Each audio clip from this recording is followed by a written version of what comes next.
मुलुंड, ठाणे, कल्याण, डोंबिवली अन्य ठिकाणाहून सुमारे 200 जण वारीत सहभागी झाले होते.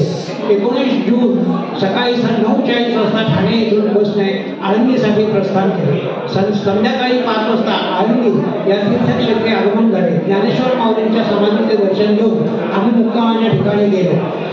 दिनांक 20 जून पासून आळंदी ते पंढरपूर या वारीला सुरुवात झाली. हे अंतर सुमारे 240 किलोमीटर आहे. वारीचा मार्ग आळंदी, हडपसर, सासवड, जेजुरी, पालेगाव, फलटण, नातेपुते, वेळापूर ते पंढरपूर असा होता.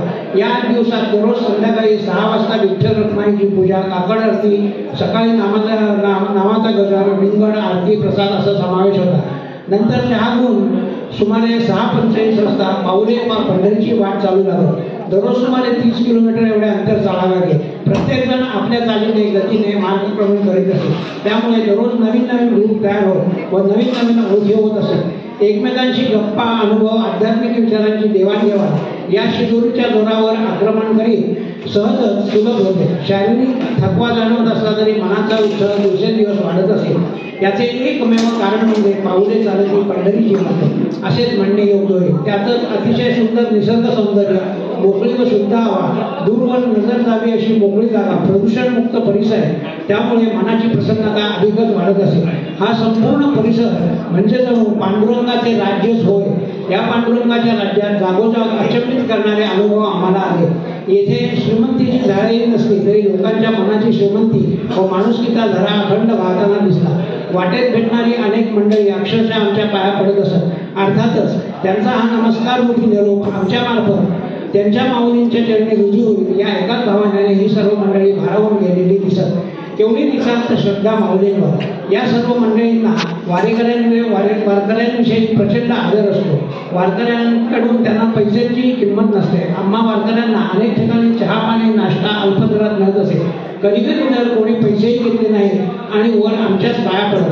त्यांच्या डोळ्यातील भाव आम्हाला माणुसकी आणि भक्ती म्हणजे काय याची जणू साक्षच देत असे. एक प्रसंग तर खरोखर अचंबित करणारा आहे. आमच्यापैकी एकाला गॉगल खरेदी करावायचा होता म्हणून आम्ही चष्म्याच्या दुकानात गेलो. एक चांगला गॉगल पसंत केला.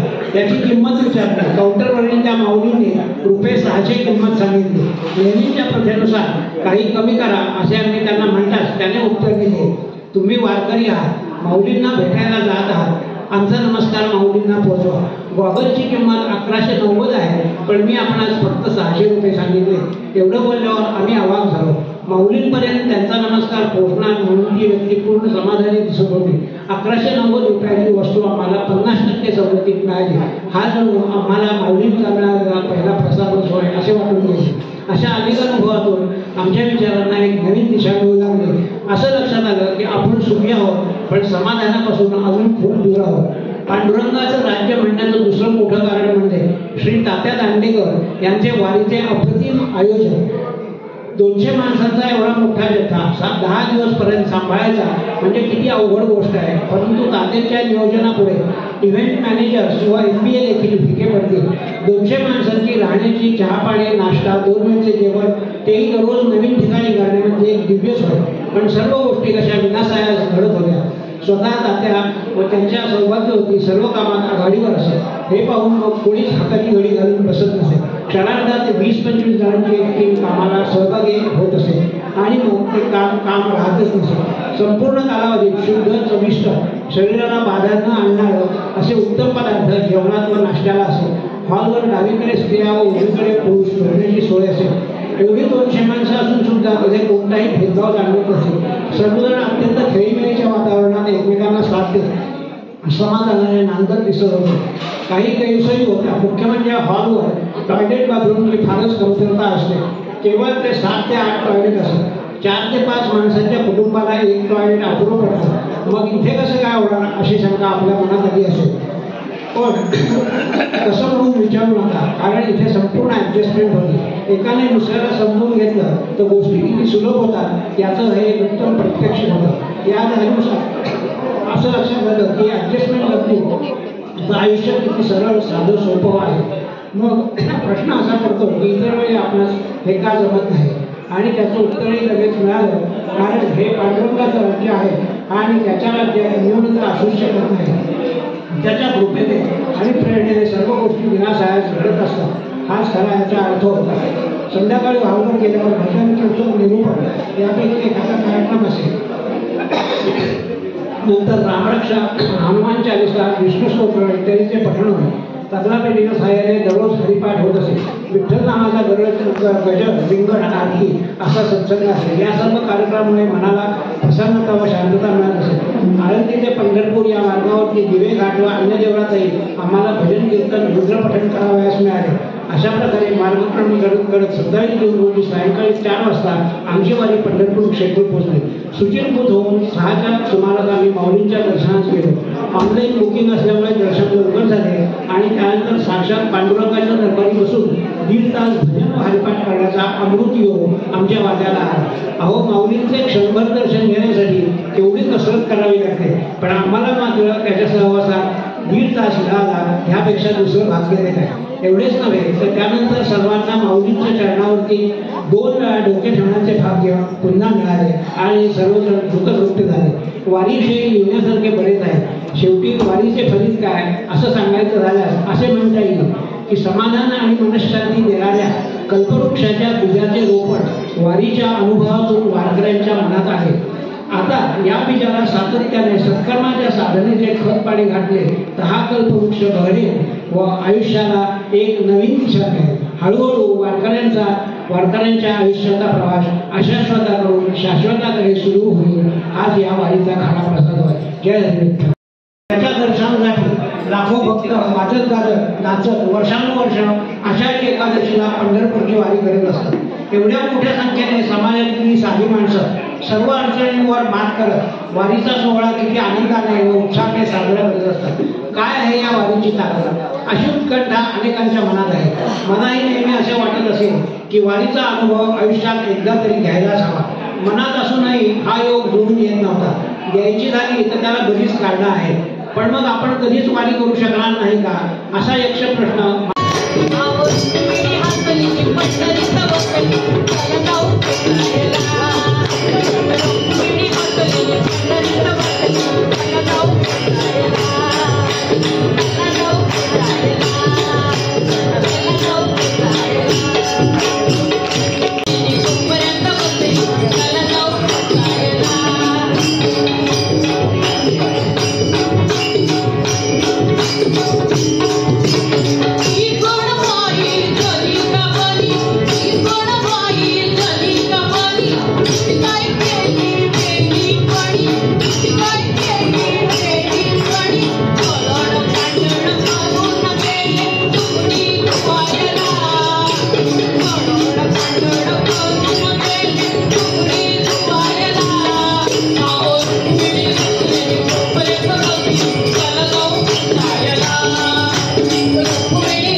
Yeah.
माझ्या झग्याला रेशमाच्या बुट्या, आज पंढरीच्या पांडुरंगाच्या निघाल्या दिंड्या. जगा शिवलाय नवा, जगा शिवलाय नवा, जगा शिवलाय नवा, जगा शिवलाय नवा. हो, आता तुम्हाला कळते का हा झगा कोणी शिवलाय? कोणी शिवलाय? कोण असेल? नाही नाही, हा तुमच्या साध्या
Thank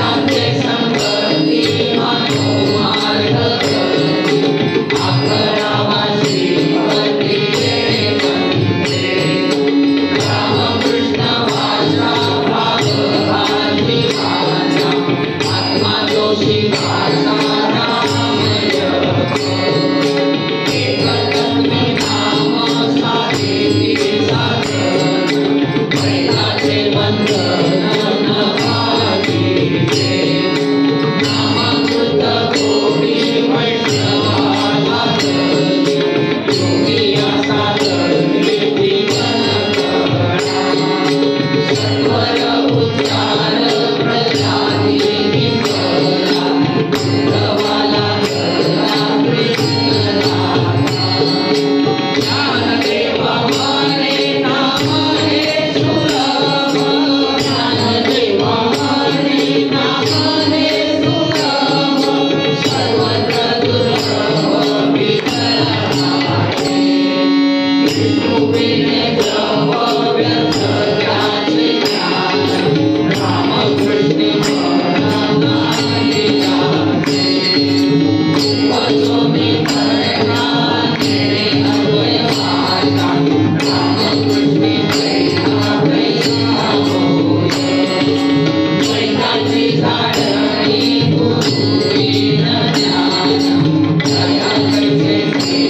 तू